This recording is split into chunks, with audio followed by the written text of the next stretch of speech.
গরম জলে তেঁতুলের কাঁধটাকে বের করে নেব। তেলের মধ্যে অল্প কাশ্মীরি লঙ্কার গুঁড়ো দিয়ে তেঁতুলের কাঁধ দিয়ে বিট নুন আর চিনি দিয়ে খুব ভালো করে ফুটিয়ে নিলেই রেডি হয়ে যাবে আমাদের টক ঝাল মিষ্টি চাটনি। এইবার ময়দাকে খুব ভালো করে ময়াম দিয়ে মেখে ঢেকে রেখে দেবো আধ ঘন্টার জন্য। ময়ামের মধ্যে কিন্তু আমি তেল, চিনি, নুনের সাথে দিয়েছি বেকিং সোডা। চিকেনের পুর তৈরি করবার জন্য সলিড পিসে আমি আদা, রসুন, কাঁচা লঙ্কা দিয়ে ব্লেন্ড করে নিয়েছি আর টক দইয়ের মধ্যে সমস্ত রেগুলার মশলাকে মিক্সড করে রেখেছি।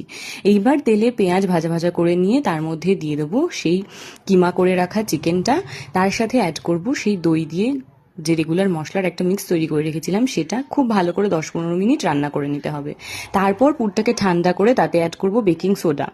এইবার কচুরির ভেতরে পুরটাকে ভরে কচুরির শেপে দিয়ে নেবো আর এই বেকিং সোডাটা দেওয়ার জন্য ভেতর থেকে কচুরিটাকে ফুলতে সাহায্য করবে। তোমরা কিন্তু একদম লো ফ্লেমে ভাজবে, আর খাস্তা কচুরি খুব বড় সাইজের হয় না, তাই সাইজটাকে মাথায় রাখতে হবে। তেলে দেওয়ার পর কিন্তু খুব সুন্দর